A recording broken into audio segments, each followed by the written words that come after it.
Hello and welcome to the Seahawkers podcast. I'm your host, Brandon Schultz, and today I'm joined by my good buddy Clinton Bonner as we welcome on a special guest tonight, Clinton.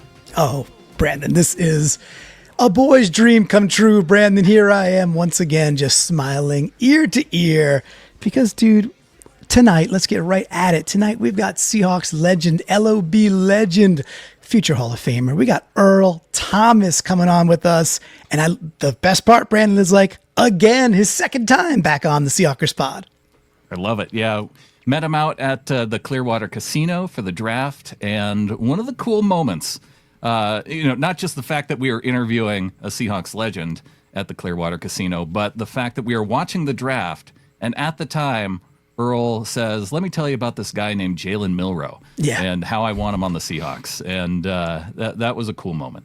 Yeah, we're gonna get a chance to ask Earl about that. So we do have Earl coming right up. And just to break it down for everybody too, we're going to talk about the 2025 Seahawks. We're going to be talking about the 50th anniversary team. We're going to be talking about the Hall of Fame. We're going to be talking about what Earl's up to now. We're going to take some questions from y'all. And we got some questions queued up as well. So bring your A game, Flock, bring your A game, because this is an A-lister. This is a legend. Yes, and we've got a legend executive producer of our live shows in chat, Ryan911 with a $9.99 super chat. A big thanks to Ryan. What do you say awesome. we bring on Earl Thomas? Let's do the thing. Let's bring on Earl Thomas. All right. Joining us today is a former Seahawks safety who was drafted 14th overall in the 2010 NFL draft out of the University of Texas. He played 10 years in the NFL, selected for the Pro Bowl 7 times, a first-team All-Pro 3 times. In 2013, he was third in voting for AP Defensive Player of the Year. He's also a member of the 2010s All-Decade Team, and Clinton, a Super Bowl 48 champion. Earl Thomas, welcome back to the show. Thank you guys for having me. Awesome, dude. Hey, Earl, what's up, man? Great to see you again. And we got Shane Turner Acoustic. Earl, you should know this. Shane is a musician over in Australia. He's sending in a super chat, $2.99 Australian. He says, thank you as always, guys. But his next one right here, he wants you to know, he says, please tell Earl hi all the way from Australia, Earl. That's where the 12's love is reaching to, bud. Oh, man. Thanks, guys, for listening to this podcast. Australia is very far from here, so it's good to have fans out there. It's like Saturday over there or something. Or I don't know how time works most times, but I know they're either in the future or the past. But you're here with us now, and we were with you. Brandon mentioned it in the opening there, the Clearwater Casino. We got to go out there. You were the man of honor. They were honoring you with an award, and it was a really cool ceremony. And that was day one of the draft. We pick Gray Zabel. The room is buzzing. You sit down with us and you say, hey, I think Seattle should go get Jalen Milroe. What were you feeling? How did you come to that? Did you hear something? Did you just feel that this was the dude and he'd be right for this system? Just a vibe? How did you know that Seattle was going to land Jalen the very next day? Right. So I figured we needed a backup quarterback. I believe in Sam Darnold. I know he can do a lot of good things in the pocket, but I was like, they need to keep this QB room competitive, and that was a great pick for those guys to go out and get Jalen Milroe. He's a very athletic QB. He can get outside the pocket, win those one-on-one matchups with those DNs, and make some accurate throws. Yeah. Well, speaking of Sam Darnold and our 2025 Seahawks, let's talk about them. What are you seeing from the team so far? Would this be the kind of team that you'd like to be a part of? I think this team can win 7 to 9 games. From the preseason, I saw the game when they played Coach Carroll. It was a pretty competitive game. The next game, the running game really stepped up a notch. The Chiefs couldn't stop the run game. Sam Darnold looked really good off the run game with the play action pass. Also on the boot game, getting Jalen Milroe familiar with that game as well. So it was a good turnout. So 7 to 9. I got to be honest, Earl. That feels wildly low. I'm a Seahawks fan first and foremost, always, right? So, do you think ceiling of 9 is that? I mean, you said 7 to 9, so I know. Hey, you know the game tough. Better than we do. It's a tough league, but is that? I mean, what is it? Just happen? Hey, it's tough to win football games, and that's that. Well, they're young. They still have to grow. I looked at the schedule and I was just like, man, it's going to be hard to win these games. So I counted like 7-9, and I gave them the benefit of the doubt on a couple. So we'll see how it happens. I think the defense did good. They only played like one series. Julian Love, he had a really good stop on fourth and 1. I like the Nick kid from South Carolina. He did good. Mm-hmm. He reminded me of Cam Chancellor. So yeah, I think they have a good chance to do great things, but I'm going to still stick with my gut feeling so I can be right with that Jalen Milroe pick right in that era and say they're going to win 7-9 games. All right. Well, for all Seahawks fans out there, all 12s, let's hope you go 1 for 2 and we win quite a number of more games. But that's okay, man. That's all right. You got to go with your gut, right? You always did, and Right. you're not going to change now, right? Right. Another question is, you mentioned the Kansas City game. We all watched it. We all got fired up, and it was a completely different breed of football than what we saw last year, which was a lot of shotgun, never under center, and we just barely ran the ball. We didn't run the ball effectively last year. We didn't run the ball in volume. This game, man, I mean, we're bowling people over with fullbacks. We got 12 personnel, 13 personnel, and I just wonder, like, you're an all-time defensive player. When you are out there playing teams that could run the ball at will, what did that do to you as, a deep middle safety? And then what does it do to the team? Like, what are the coaches and what's changing if a team is just gashing you like we were doing to Kansas City in the preseason? Yeah, you see all the different type of scenarios where guys huddle on the sideline. They start arguing about, what plan of action we should take. But the best thing to know, you just got to just go back to your fundamentals. The zone run game killed Kansas City the whole game, and it really wasn't much they can do. I didn't really watch the D-line to see was the first team even playing. I know Pat Mahomes would have been a whole different Sure. It would have been a different game if Pat Mahomes was a starting quarterback. So you got to take that into consideration as well. Well, Earl, we've got Ryan Young in the chat saying, can't wait for Earl to get into the Hall of Fame. And I want to throw out a couple numbers, both to you and to the folks in chat, because I was taking a look today and I noticed that the average defensive back who's in the Hall of Fame, and this includes both corners and safeties, so, I mean, excuse it a little bit, but the average defensive back in the Hall of Fame has 1 championship, 3 first-team All-Pros, 7 Pro Bowl selections. And that's the average. And I rattled off those numbers at the top of the show. It just happens to be like the exact numbers that you have as a safety. I want to throw out a couple other things. Since 1970, there's only 3 safeties with at least 3 All-Pro nods and a Super Bowl championship. Darren Woodson of the Cowboys, Tyrann Mathieu, who won his chip with the Chiefs, and you. And so you're the third one there. And then there's only 2 safeties with 7 Pro Bowl selections who aren't in the Hall of Fame. Huskies legend Buda Baker and the man I'm talking to right now, Earl Thomas. Yeah, that's pretty good. I'm a fan of all those guys, but I kind of compare my ceiling to Troy and Ed, and I was like, man, I beat these guys head to head. Not Troy, but Ed. But I felt like I was just as good as these guys, and I wanted to be the first player on the Super Bowl team so I can have bragging rights over these guys, because these guys are special guys, man. They got a lot of talent in them, and I wanted to be the first person to be in the Hall of Fame on that team so I can have bragging rights. But we'll see, because I know I got Sherm coming. I got Bobby coming, and these guys know I'm the best player on the defense, but I still got to deal with them if the voters put them in. So I don't want to go that route. Yeah. So does it do is it bragging rights only on the offense? Because you didn't mention beast mode. So and he's going to be up soon too. Yeah, I have a Finsta, and I posted on my Finsta. I was like, I beat beast mode out, and he has a big following in Seattle. So that was a big accomplishment from my career. It was good for me to see that. So hopefully we all get in, but I definitely wanted to be the first one to get in, especially when Russ come out, because he has that political little side on him, and everybody's gonna be behind him. So I just wanted to beat that wave. Okay, well, you mentioned Ed Reed, you mentioned Troy Polamalu. One other number that I was looking at was the number of tackles that you had in the NFL, and Ed Reed played a lot longer in the NFL and had fewer tackles in the league. And I was wondering if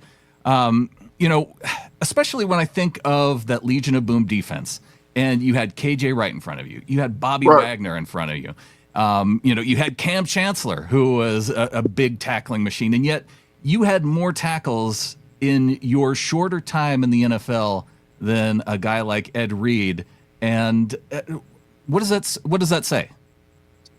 Just my knack for wanting to be the best, and guys grew with me. So as they grew, I wanted to be better. So that was my goal. Every Sunday when I stepped out there, I'm about to make 10 tackles. Within these 10 tackles, I'm going to get a pick or a forced fumble, and I'm going to swing momentum in our way. That was my way of thinking. Yeah, Earl, I got to tell you, man, I think maybe I said it last time too, but we watch the game at home, and of course we analyze and we get on and we wax poetic and talk about it. But the angles we get live are side to side, like horizontal, right? We're not looking at all 22 live. So one of the greatest things in Seahawk fandom is when we don't know where you are, but we know you're coming because that's what you did. You're coming downhill, and you would fly in off the screen and just smack somebody, man, and just bring your hat, bring your helmet. And, Brandon's talking about your tackling. Yeah, man, you got 30 interceptions in that decade. You're all decade. All those things are legit. And with all that, if someone's like, say a sentence about Earl Thomas, I'm like, he's the best tackler I've ever seen. Right. That's it. Like, fly off the screen.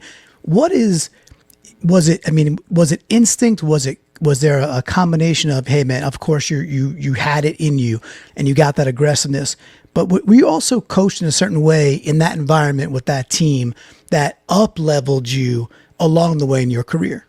Yes. So speed helped me tackle like a missile. And then the way the Seahawks and Coach Carroll and the whole staff broke down hawk tackling and wrap and squeeze and all these techniques to get the ball carriers down, it allowed us to play free and be out there confident and knowing who we are out there.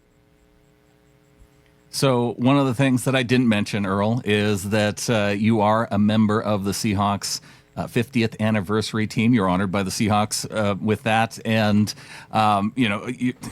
from the Super Bowl winning team on defense, you're joined by Cliff Averill, Michael Bennett, Cam Chancellor, Richard Sherman, Bobby, KJ. What does it mean to you to be a part of that special celebration?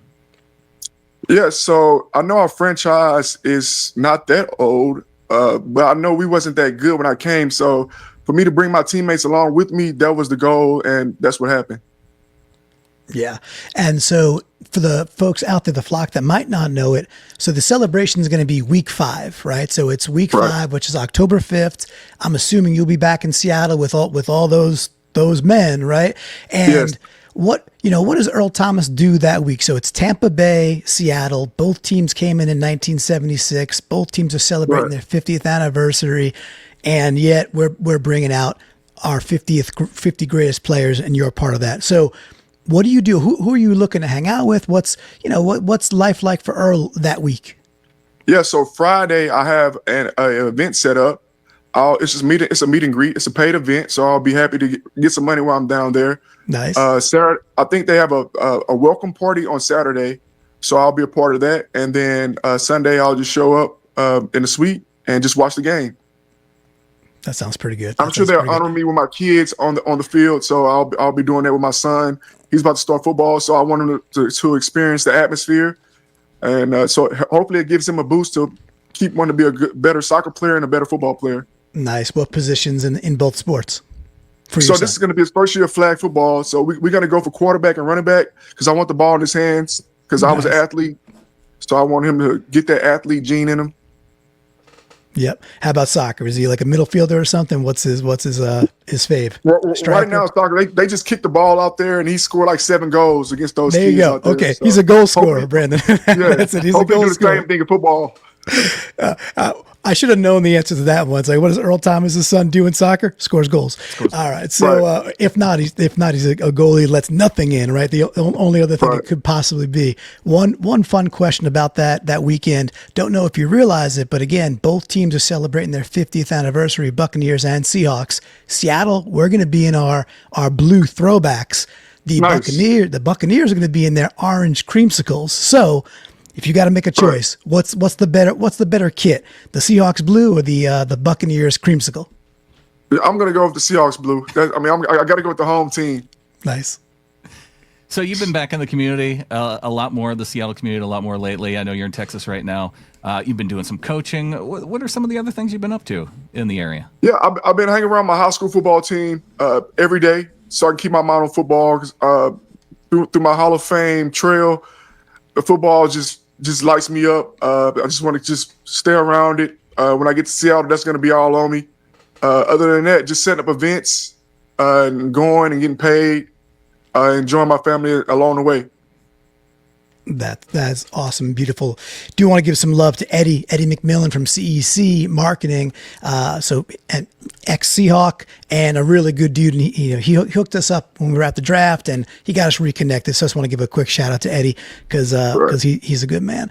And all right, so we got some questions then from our flock that I think we should take here, and we got to talk Hall of Fame. So we got a couple of questions about your Hall of Fame. So, do you know how many? This is a pre-question. Do you know how many Hall of Fame voters there are in total? I didn't even know how the voting process was. I don't even know how they do the voting process.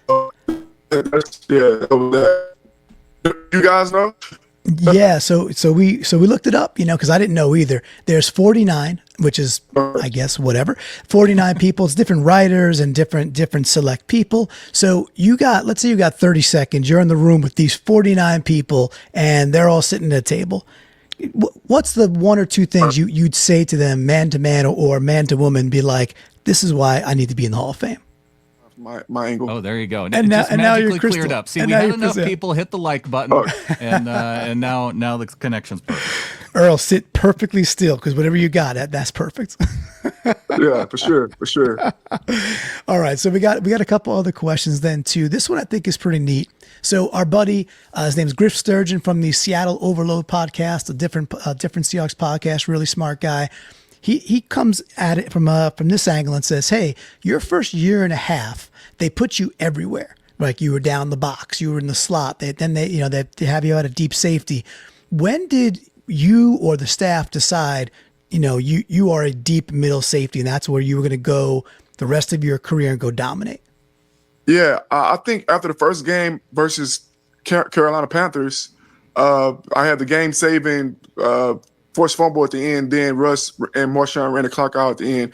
I played in the box majority of that game, and I think as the season progressed, I just started playing middle of the field because I was just attracted. I was just getting to the ball. A lot of plays being made, and plus we had Cam Chancellor. He's not a better middle field safety than me.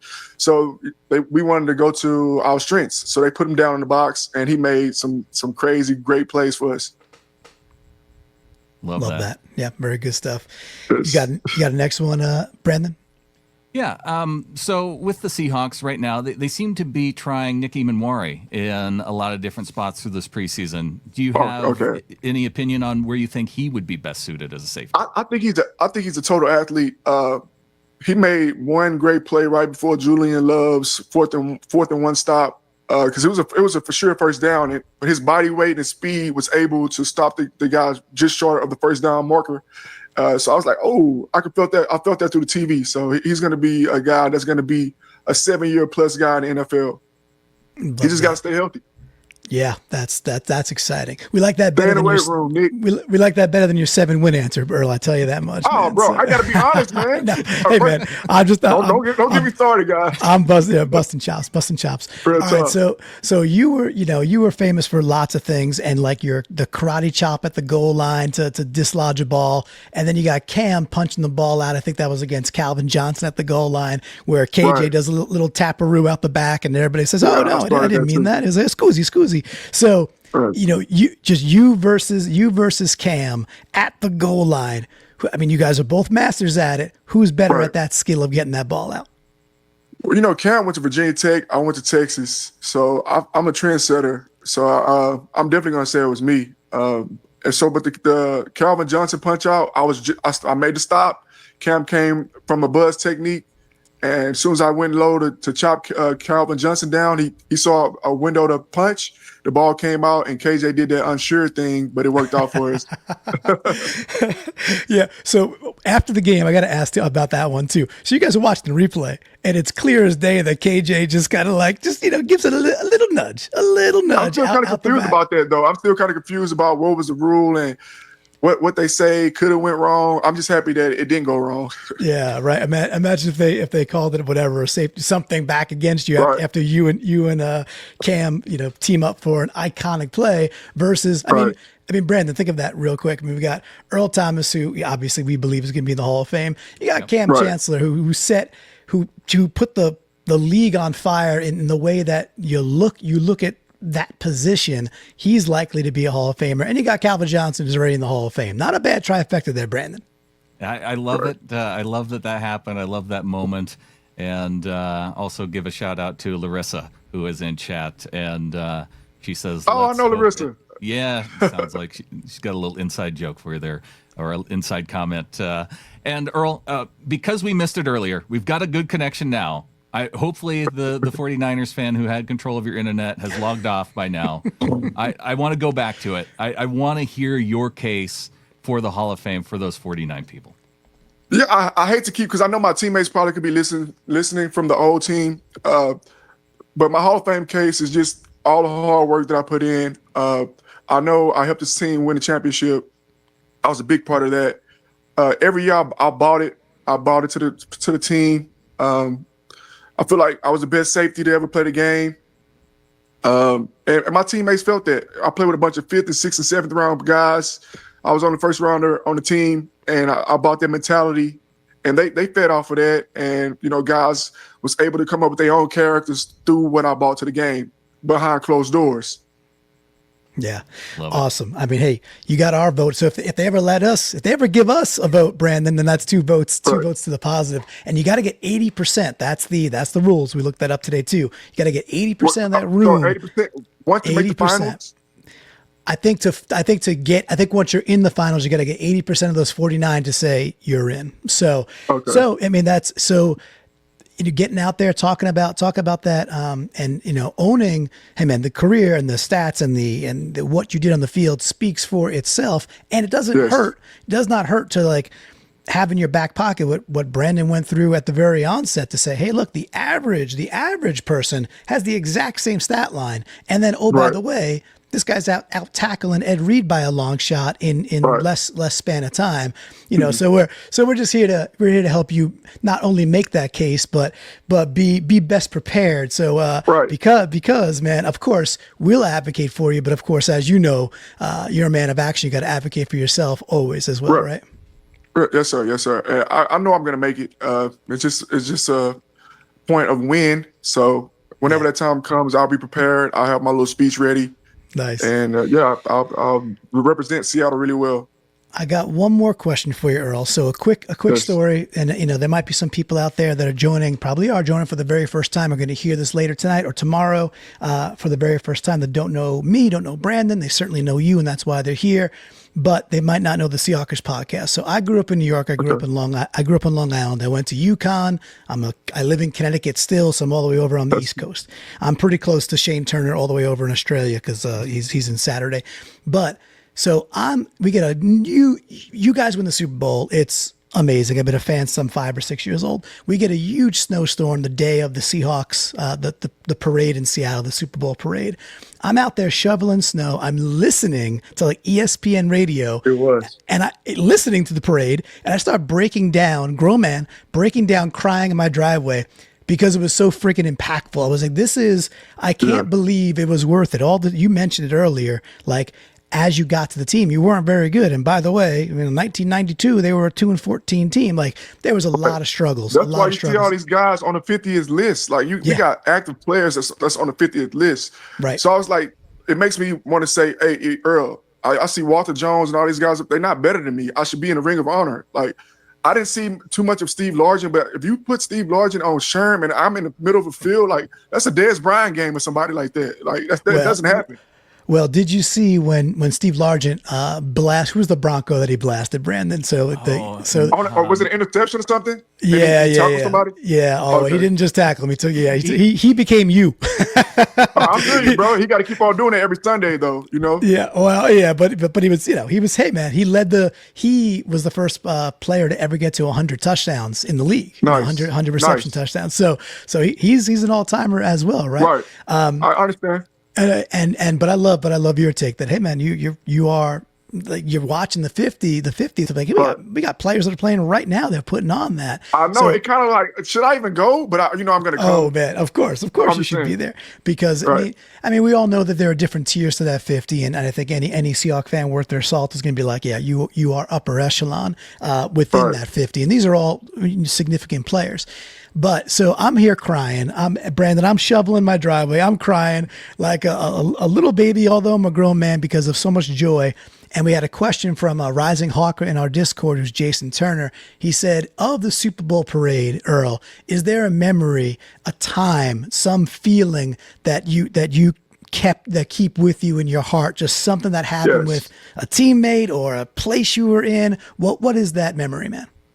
Yeah, my best memory from that parade was when we actually hit the field and Sherm was, telling the whole stadium about the team, and he took a moment to shout me out. It surprised me because I wasn't expecting it, and all my hard work immediately came to my mind and my heart, and I felt like so accomplished. So I don't tell Sherm as much, but I appreciate you, Sherm, for always looking out for me. That was a big moment, and the whole team was there. So Brandon, that's probably what I felt. That's the reason I broke down crying in my driveway, because you were feeling the love from Sherm, and we could see, as you were saying it right now, Earl, you can even hear it in your voice that you're getting a little bit choked up in a good way, that it's coming coming back to you, that you're like, that was really significant to you. So we appreciate you sharing that memory. I'll definitely sleep good tonight. We appreciate the memory. We appreciate you fighting through some of the technical issues. It's all we good. appreciate you calling out Steve Largent so we could recognize somebody got to mess with Steve. Here's the thing. You got to go check out the video. You got to search for I think I know what you're talking about. I actually seen Mike it. I feel like I saw it. Mike Harden was the guy that he absolutely lit up. And it was after Mike Harden had hit Steve so hard that it put him out for weeks. And so it was kind of a revenge type moment for Largent to take it back out on. And it was a play that it didn't even count because I think what was it? I don't even remember. It don't count. Was a legendary play. Yeah, beautiful stuff. So Earl, we love you, man. 12s love you, and we're excited to get you back in the Pacific Northwest for Week 5 at that Tampa game, and we're excited to see you because it's all going to happen, the Ring of Honor, and then when that time comes for the Hall of Fame, it'll be there too. But we can't wait to just see you more and more and more, whatever it is you're going to be pursuing. And if that's, if that is getting back into coaching, like we talked about when we were, or getting into coaching, like we talked about when we first met at the casino, whatever it is, I think, but you'll have an entire community kind of waiting to see, and then right with you lockstep, because man, you earned it. That's the truth. Nice. So I also wanted to pitch that I will be at the Arizona game, the Thursday night football game versus Arizona. Nice. And that morning before the game, I will be at Salt for a meet and greet. So I would like all the fans to come out and interact with me. So I want to make sure, because people have been putting a lot of work in it, preparing it for me. So I want to make sure I gave it a shout out. That's great. And Brandon, that's our friends from the 12's house. That's Kenny and team. Kenny's a great dude. So shout out to Kenny. I'm glad you gave me an avenue to, yes. Oh, yeah, man. Kenny's great. So it's the Thursday night game versus Arizona. It's a Salt Mexican place, and it's a great environment. And if you're out on Facebook, go find 12's house, and then you do a meet and greet with Earl. And Kenny and that team, they do an excellent job. So they've been doing it for 15 years. Yeah. He brought up Lloyd Malloy. He brought up some other guys that he's been working with. So I'm excited about it. Yeah, very cool. I still have not been out to that stadium. Brandon, we were texting today about the Tampa game. We're going to a lot of games all of a sudden, Brandon. I feel like we're going to half the games this season, and I don't know if I'm going to have a problem with that. Awesome. Well, Earl, that's great, man. We appreciate you. And yeah, man, I'll hit you up. Love to have you back on. Hey, how about this? When Seattle is 7-2, you can come back on and we can talk about how many wins we get total.